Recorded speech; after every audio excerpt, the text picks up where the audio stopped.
Good evening. My name is Isabelle Teare with the WTJX Newsfeed, and you are watching another edition of Trial Watch, where we are following the United States versus Calvert White and Benjamin Hendricks trial. And so, as you may remember, yesterday we left off with the judge looking to consider certain testimony that the defense wanted to really question star witness David Whitaker about. And this was that $200,000 that he paid in rent for a house in Miami in 2006. And so the United States was challenging whether or not the defense could really dive into details like that. And their challenge was based on something called Rule 609. I spoke with an attorney in court today who kind of explained this to me. And basically what this means is that if the crime had happened in the last 10 years, it would have been open to, the defense asking questions about a lot of details. But because this happened before that, they really weren't allowed to. The defense went and tried to argue that the fact that he had spent money like this was relevant because it went to his character. It showed that he hadn't rehabilitated himself. But ultimately, the judge sided with the United States, saying that the rule was clear. And so while the defense could ask David Whitaker about his convictions and, the sentencing, they weren't allowed to ask about the details from back in 2006. Then there was one other thing that was addressed before the jury came in, and that was the U.S. Attorney Alex Dempsey said that he had heard from colleagues that people in the gallery, and the gallery is the public seating right behind, where the defendants sit. He said that he had heard that people in the gallery were making comments on the veracity of evidence. And he asked the judge to admonish the gallery and tell them they weren't allowed to do that, and that if someone did that today, to remove them. The judge then asked Clive Rivers if he had heard any of this. Rivers said no, he hadn't. And then the judge just spoke directly to the gallery and said, listen, one of the benefits of our judicial system is an open court, but it's a privilege and you're not allowed to make comments from the gallery. And that was the end of that. And then the jury was brought in and we kicked off right where we were yesterday with Clive Rivers, who represents Calvert White, cross-examining David Whitaker. And he started off asking him about how long David Whitaker, had been monitoring Calvert White. When did he start monitoring Calvert White? And David Whitaker said he didn't recall. The monitoring started by getting directives from VIPD, and because he was monitoring Ray Martinez. And this is something that we're going to come back to in a little bit. So just keep that in the back of your head. The cross-examination continued, and Clive Rivers asked Whitaker if he had made any of these call recordings before December of 2023. Whitaker said yes, because he had started cooperating as a witness with the government before that. Then when Clive Rivers asked when exactly he started cooperating, Whitaker said he didn't recall. This was something that we heard a lot today from David Whitaker. A lot of, I don't recall, I don't exactly remember. A lot of those responses happened in court today. So we then moved on to Clive Rivers asking David Whitaker about these certain crimes he has said he did commit here in the Virgin Islands. One of them was wire fraud, and that had to do with the Paycheck Protection Program. This was a government program instituted to try and help businesses during COVID. And Clive Rivers asked what the nature of that PPP fraud was. PPP stands for Paycheck Protection Program. And he said that Whitaker said when he filled out his PPP application, he lied and therefore committed this fraud. When asked if he remembered the year, he couldn't remember, but Rivers then asked him if how much money he had received as a result of this wire fraud. And Whitaker said it was around $500,000. Then Clive Rivers asked him to talk about the fact that he had been contracted to remove listening devices from government offices. Whitaker said that he didn't receive a contract, but he did get paid for this work. He said he got paid around $122,000 in a couple installments. And Rivers then asked him what offices he removed these devices from. Whitaker took a moment and then said, the offices that he could remember were the Office of Management and Budget, the Department of Labor, the Office of Personnel, the Virgin Islands Lottery, and the Collective Bargaining Office. When he was then asked if there were any more, and he said he couldn't remember. This was then when Clive Rivers asked a very direct question. He said, "Did you plant these devices yourself?" And this is the first time that we heard David Whitaker during this trial say, "Yes, I planted those devices." And this was when Clive Rivers really took a moment to kind of drill into David Whitaker, really trying to, like the defense strategy, really trying to undermine his character, his testimony. So Rivers said, "You planted these devices and then you received money to remove them." And Whitaker said, "Yes." Rivers then said, "So you were creating work for yourself fraudulently?" Whitaker said, "Yes." Rivers then went even further and said, "So the first year you were here, you defrauded the federal government for $500,000, and the second year you were here in the Virgin Islands, you defrauded the local government for over $100,000. And Whitaker said yes. Rivers then asked if he was involved in any other fraud, and he said yes, he was involved in a bribery scheme with former police commissioner Ray Martinez. And then we went back to discussing these the listening devices that were planted. He said, "Did you get any recordings from the listening devices you planted?" And Whitaker said no. This is an important point that's going to come up later on in trial with some more testimony. A little just sidebar, if you will, for the moment, about what's going on in the courtroom at this point. We have the jurors, 14 jurors sitting over there on the left side of the courtroom. Most of them are engaged, but there was one woman who was looking around, seemed really disengaged. I even saw her roll her eyes a couple times. But other than that, people seem to be taking notes and really paying attention to the testimony. While Whitaker was testifying, Calvert White was looking directly at him. Calvert White was sitting there in court today. He was wearing a gray shirt and a burgundy tie, leaned back a little bit in his chair sometimes leaned forward, but really paying attention to Whitaker's testimony. So back to Clive Rivers' cross-examination. He asked Whitaker how he got into these agencies to plant the devices. And Whitaker said VIPD. Rivers then said, "Did VIPD know you were planting these?" And Whitaker said he didn't know how to answer the question that was posed that way. Then Rivers moved on and asked if Whitaker was expecting anything as a result of his cooperation and testimony. We talked about this yesterday. Whitaker said what we've already heard, that he hadn't been promised anything, but he was hoping that the judge would give him a reduced sentence from his cooperation. And this ended Clive Rivers' cross-examination of David Whitaker. And now we move on to the cross-examination by attorney Darren John Baptiste, who is representing Benjamin Hendricks. And just as a note, it's important, I think, to say that Darren John Baptiste has a very different style of questioning and cross-examining, where Clive Rivers is much slower. He pauses a lot. Sometimes there are 15 seconds where it's silence in the courtroom before he asks his next question.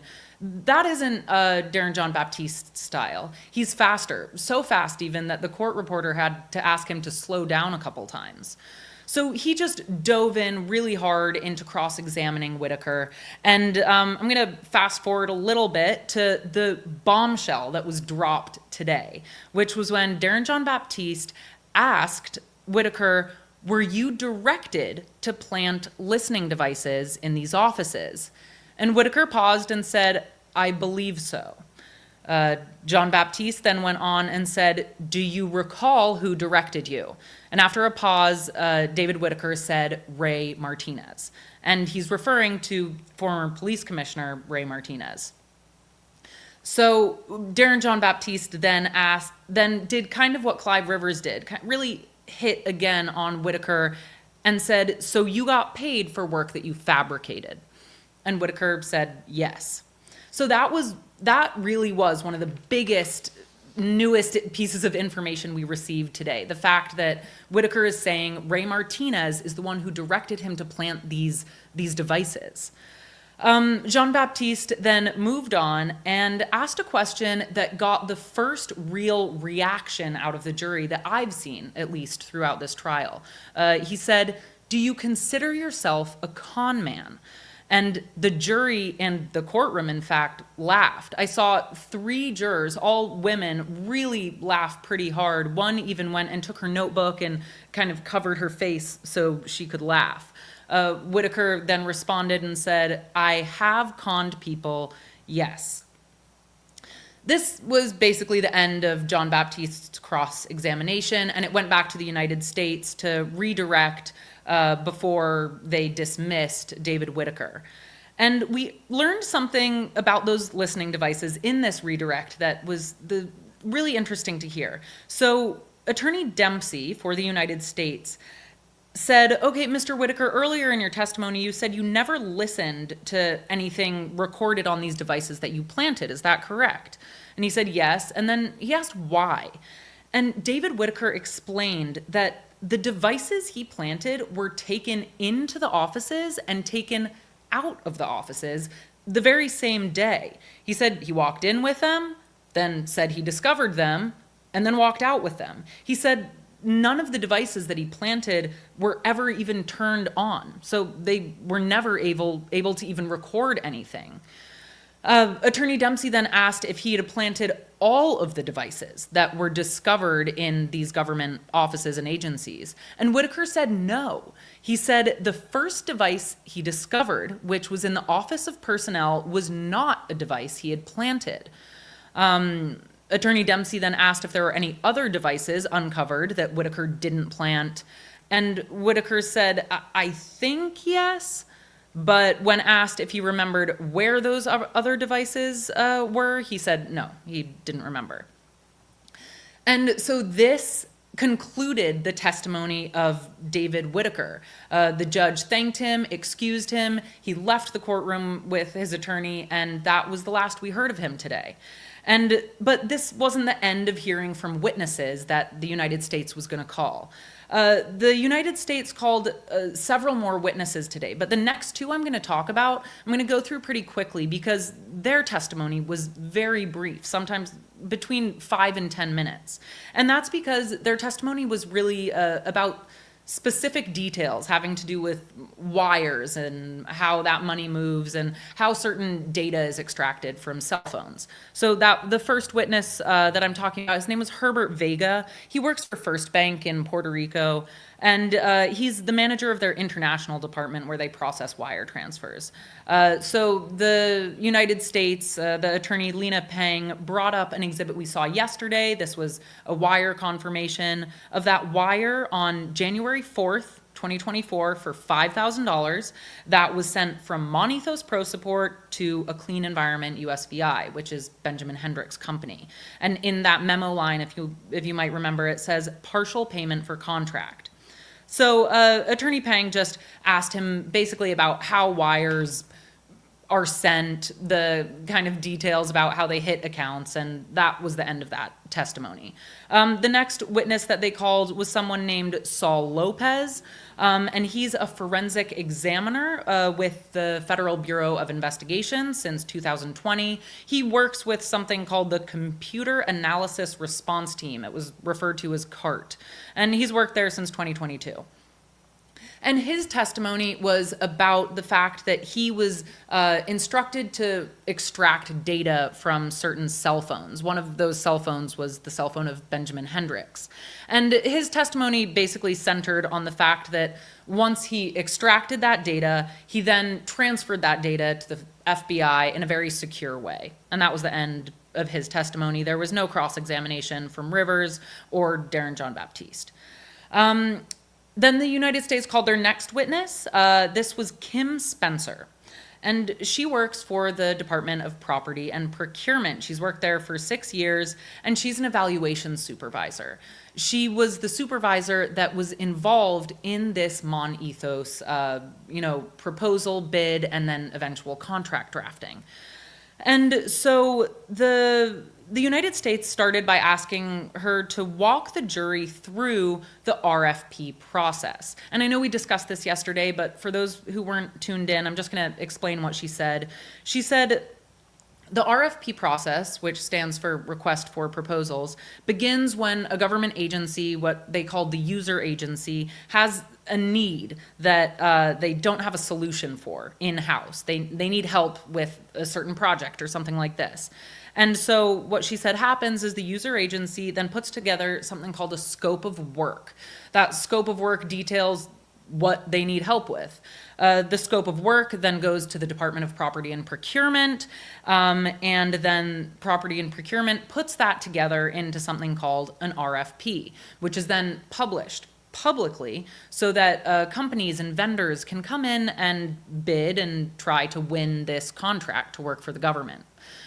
So she said that she, once again, was the person who was the evaluation supervisor for this contract, for this bid with Mon Ethos for the SPR, Sports Parks and Recreation, security cameras.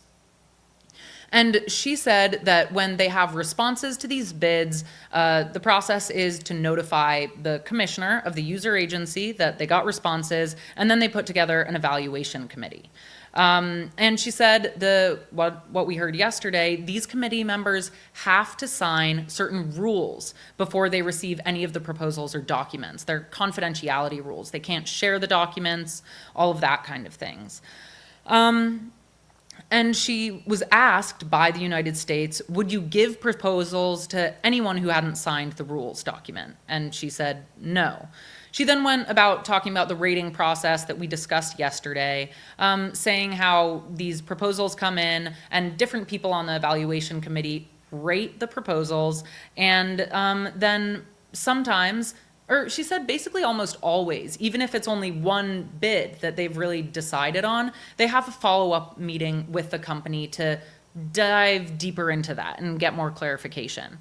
And then after that, she said they would then the committee makes a recommendation on who should get the contract. She said they don't award it.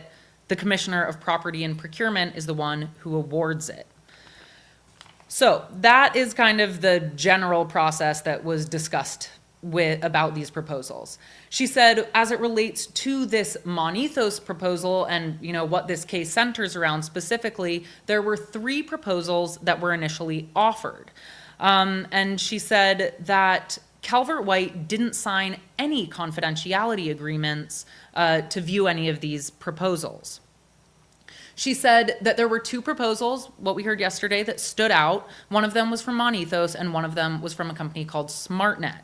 And because there were 2 viable proposals, they ended up having a second, some meetings and a second round of evaluations. She said there were 2 meetings, and that the former commissioner, Calvert White, was not in either of those meetings. But she said after they had those 2 meetings, Mon Ethos Pro Support was still rated the highest. And today was actually the first time we saw a document where we saw the actual ratings. Mon Ethos had a rating of 457.5. SmartNet was at 443, according to documents that were presented into evidence today. So Kim Spencer then said that they had a meeting where they presented the revised cost proposal to the evaluation committee, and that Calvert White was on that call. And this is something that I forgot to bring up yesterday. There were a lot of notes, but they hit on this again today, and we heard these recordings again today, so I want to make sure we talk about it. What happened was there is a recording of Calvert White on this meeting about the cost proposal where it's a Teams meeting, and we hear Kim Spencer in the background and other members of the evaluation committee, but Calvert White is also, while on this Teams meeting, on the phone with David Whitaker, Monethos David Whitaker. And what he's saying to David Whitaker is, I need to figure out how we negotiate the cost of these cameras down. He says, hold on a second, I'm telling them I selected MEPS, which stands for Monethos Pro Support, but I need to figure out how to get that number down.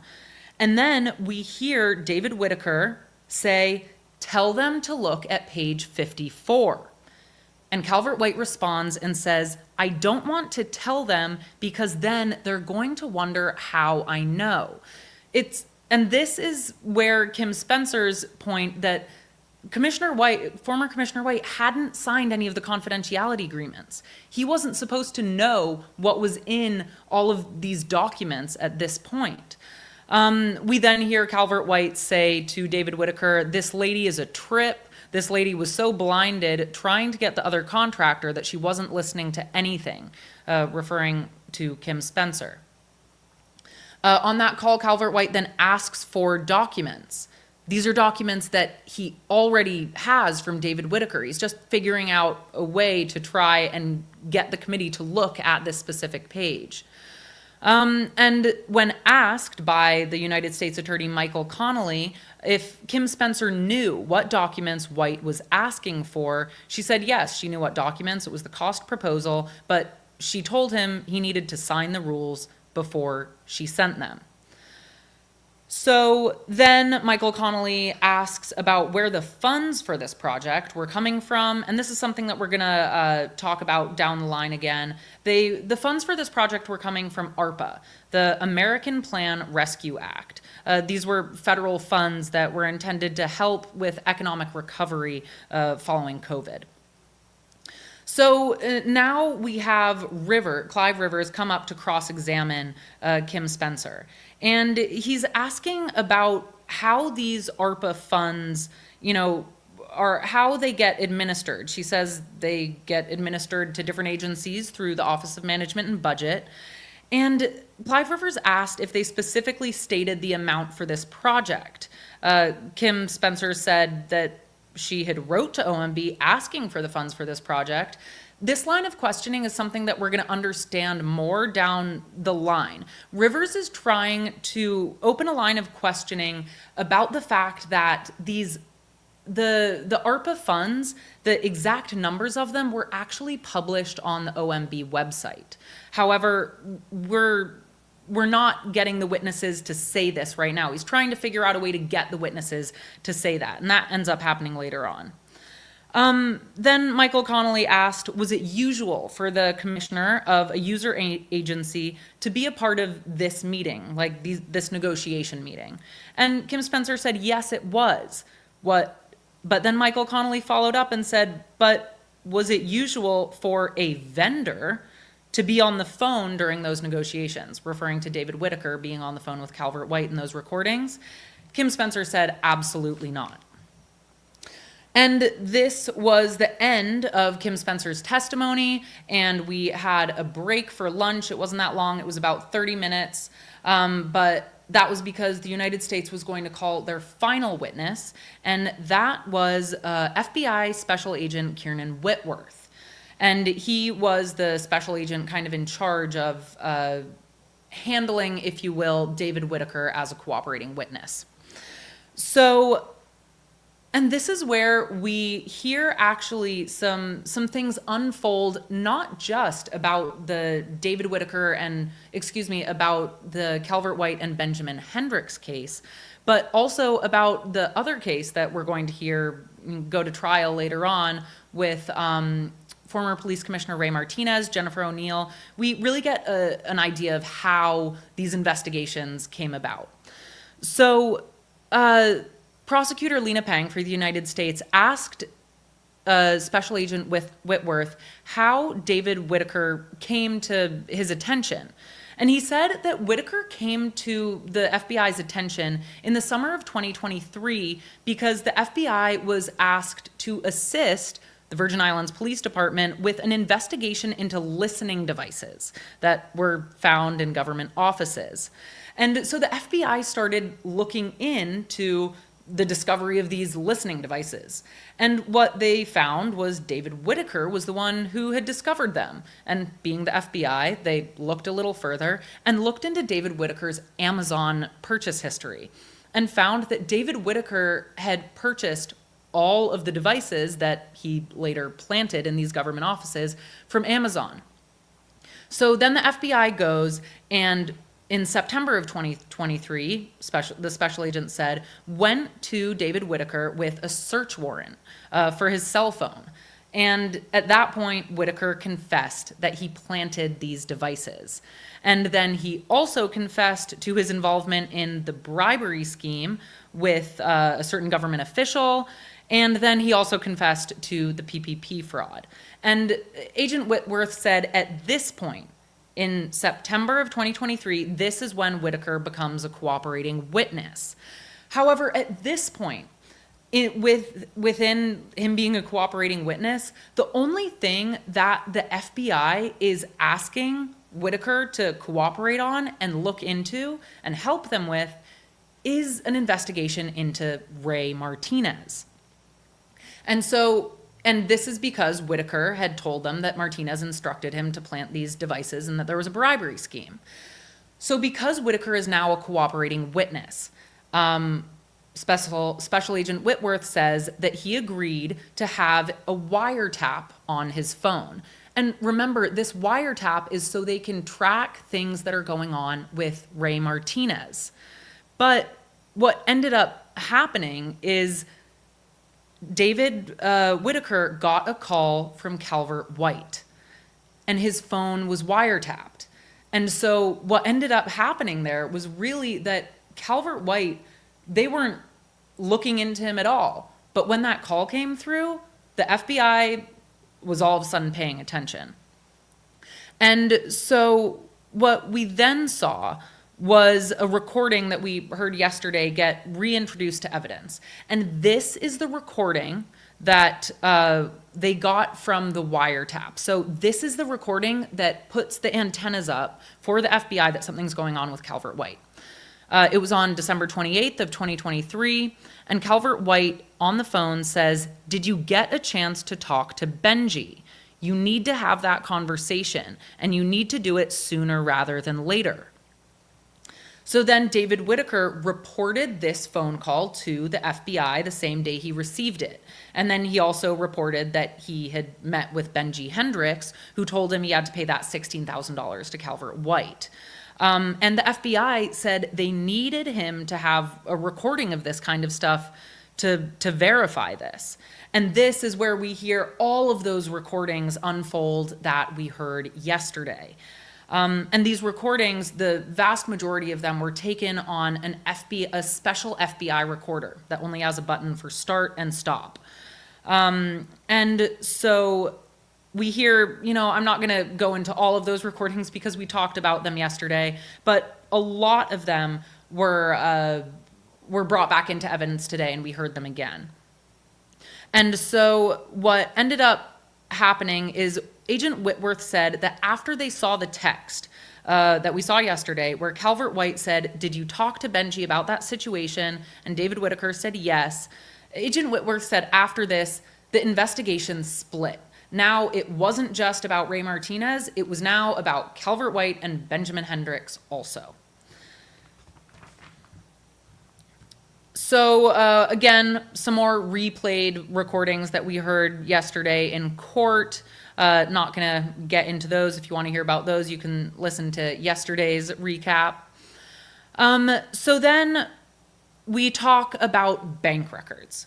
And this is the first time that the prosecution introduced bank records for Calvert White. Yesterday we had seen that wire confirmation, but attorney Lena Pang introduced bank records from Banco Popular and Bank of America, both belonging to Calvert White.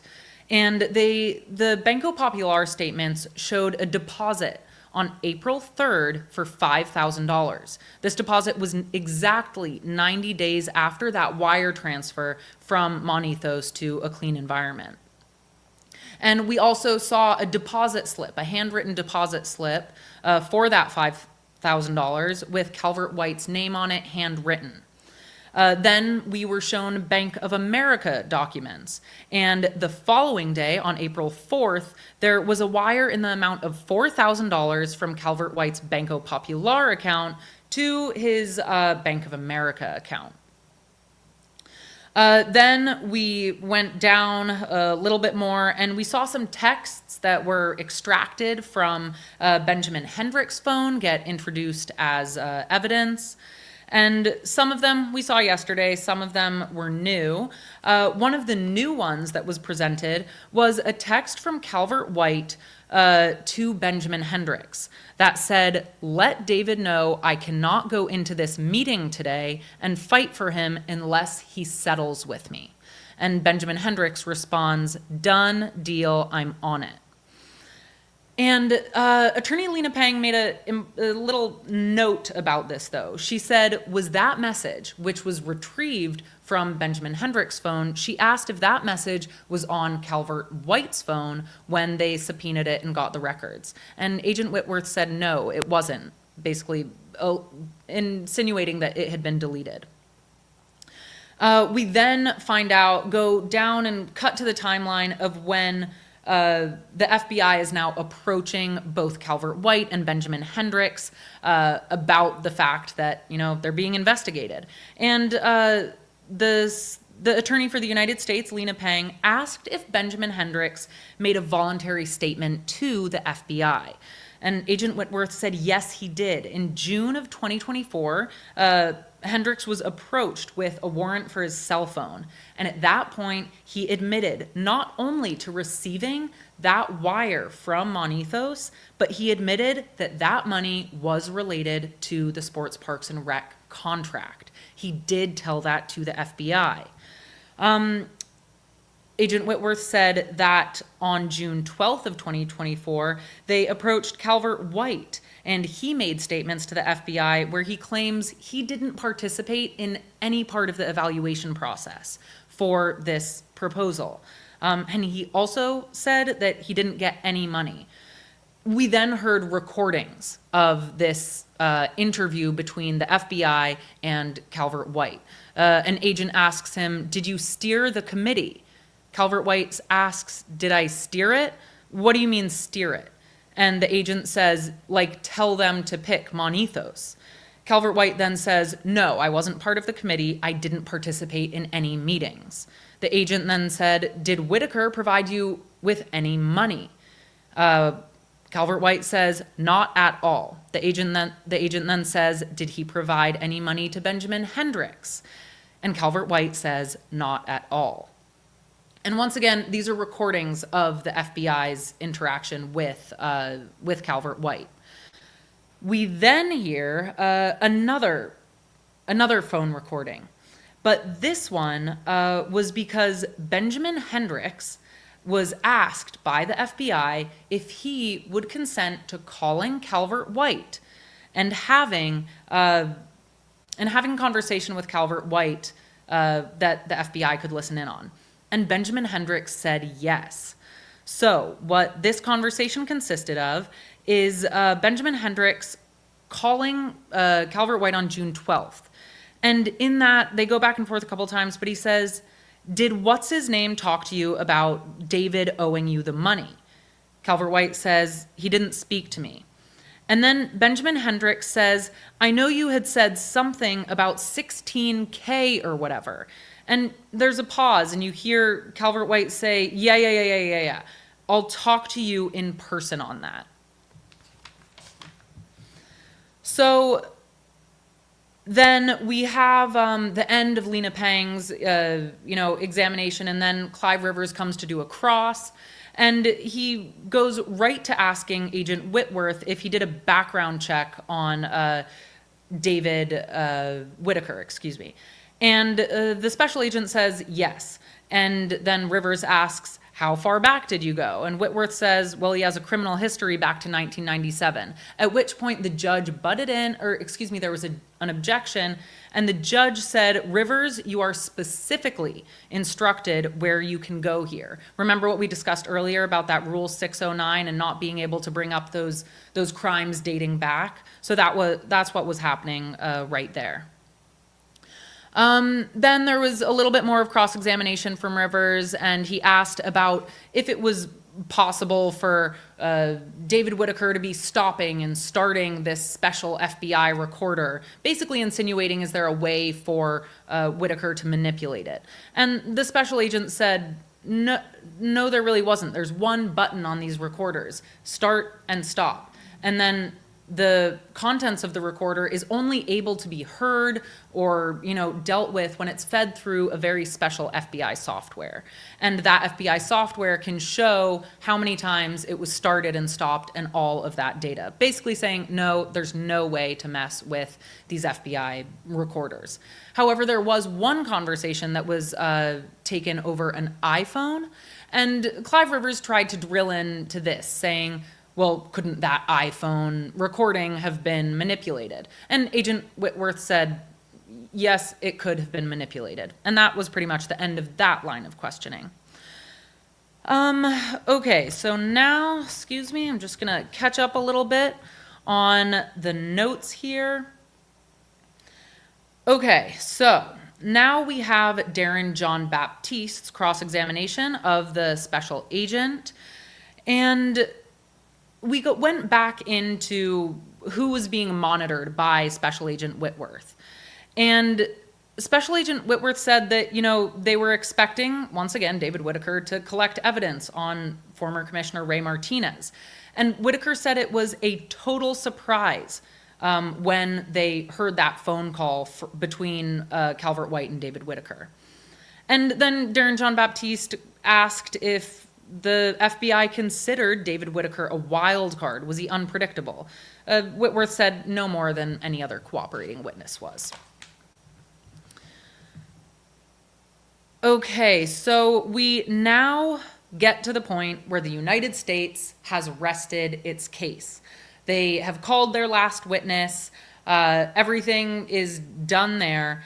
And it's now time for the defense to begin their case. And while the United States, the prosecution's case, has taken the last 2 days, the defense's case took maybe an hour, if that, maybe less.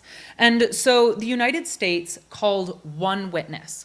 They called the current director of the Office of Management and Budget, Julio Reimer. And I think earlier you heard me talk about how Clive Rivers was trying to figure out a way to discuss the fact that certain bid information, the amount in ARPA funds that was going to be awarded to the Department of Sports, Parks, and Recreation, that was published publicly on the website.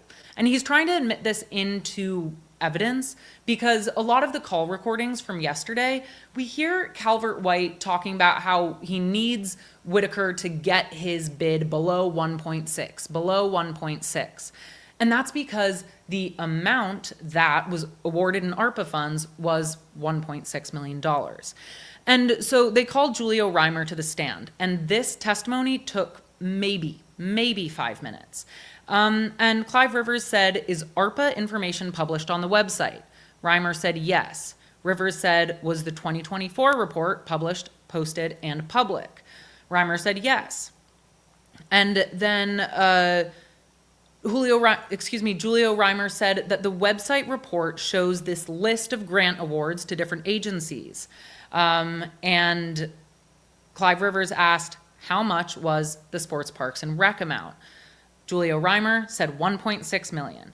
Rivers asked, was that info on the website as of July 2023? Meaning, was that information public at the time that all of this was going down? Julio Reimer said yes, and that was the end of his testimony, and then the defense rested its case. That was it. So then the judge then quickly asked if either of the defendants were going to testify on their own behalf. And both defendants, Calvert White and Benjamin Hendricks, said, No, they understood that they had a right to testify on their own behalf and take the stand, but they weren't going to do that. At this point, the jury was released and a start time for tomorrow was called.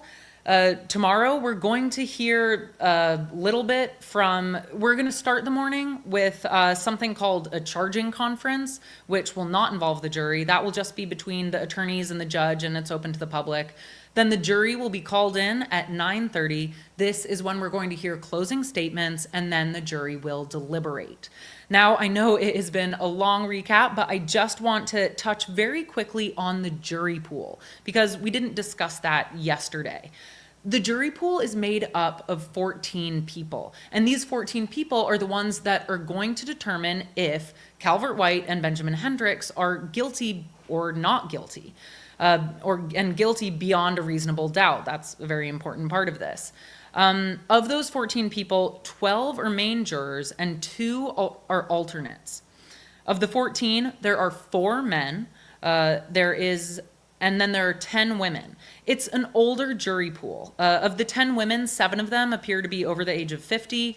Of the 4 men, most of them appear to be older, except for one man who is definitely younger in his 20s. And that one man that I just mentioned also happens to be the only white person in the jury pool of 14. And so the demographics of that pool are important for how the defense and the prosecution really played their case and presented their case. So, with that being said, thank you so much for sitting here and going through all of that with me. We are going to be back tomorrow with the results of this case. Hopefully the verdict will be in and we'll be able to run through that and discuss that with you on tomorrow's edition of Trial Watch. Once again, my name is Isabelle Teare with the WTJX Newsfeed. Thank you so much for joining me tonight. We'll hopefully see you tomorrow. Have a good evening.